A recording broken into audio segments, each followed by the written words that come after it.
All right, let's talk about those words you're just not going to find in a textbook.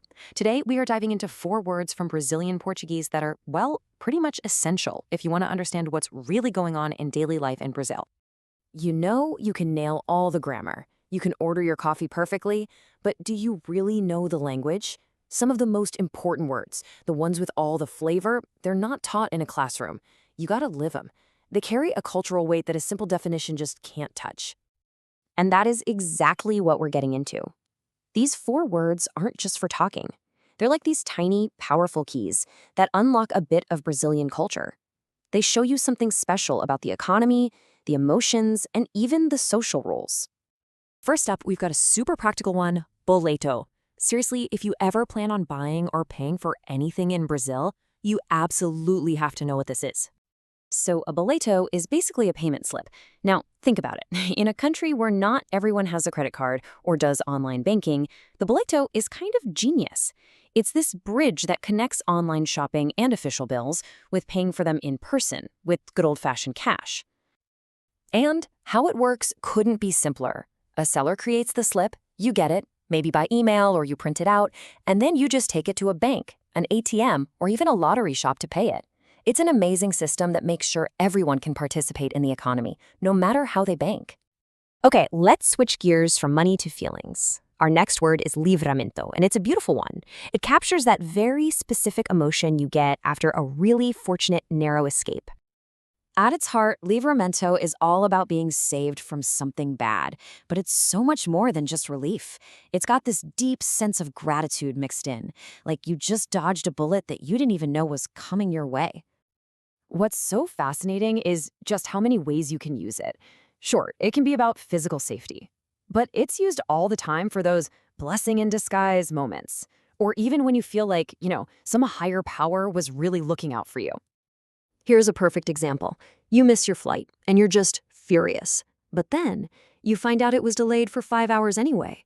That feeling, that huge sigh of relief knowing you accidentally avoided a massive headache, that, right there, is a livramento.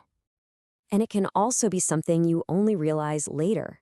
Let's say you don't get a job you really wanted. You're bummed. But a few months down the line, you hear the company went bankrupt. Suddenly, that rejection doesn't feel like a failure. It feels like a true livramento. You luckily escaped a terrible situation. All right, word number 3. This is a feeling I think we've all felt, but most languages don't have a single word for it.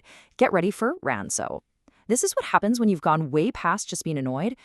See, ranço isn't just a simple dislike. It's this deep, lingering disgust that usually gets kicked off by something specific. It's when someone has gotten on your last nerve one too many times, and now just their presence is irritating. The closest thing in English slang is probably getting the ick. Oh, this is such a relatable one. It's not about one person anymore. You've developed a ranço for the entire group of people who borrow your stuff and forget to give it back. It's this profound, almost gut-level reaction to that specific behavior. And this shows how just one event can flip the switch. Before the big argument, your boss was just your boss. But after, you pegou ranço. It's like you've caught it. And now every little thing they do just drives you up the wall. Okay, on to our final word. And this one has a little twist. The word is papelão. Now, if you look it up in a dictionary, the meaning seems incredibly simple. Literally, papelão means cardboard. Yep, that's it, just plain old cardboard. But of course, that's not the whole story. And here's where it gets fun. In slang, fazer papelão, to do a cardboard, means to make a total fool of yourself. It's that embarrassing mistake, that clumsy moment, that awful blunder. It's gone from cardboard to completely cringeworthy. Just picture it. Everyone's gathered around, they're singing happy birthday, and someone trips and drops the entire cake. The music stops, everyone stares. That public, clumsy, hide-under-the-table moment is a perfect papelão. But it's not just about physical blunders. It can also be for a moment of shared disappointment. Losing a huge game that you really should have won, all because of one dumb mistake? That is a massive papelão, a blunder that just makes everyone feel awful. So, there you have it. We've gone from paying bills, to dodging bullets, to being completely fed up, to making a fool of ourselves. So what does this all really tell us?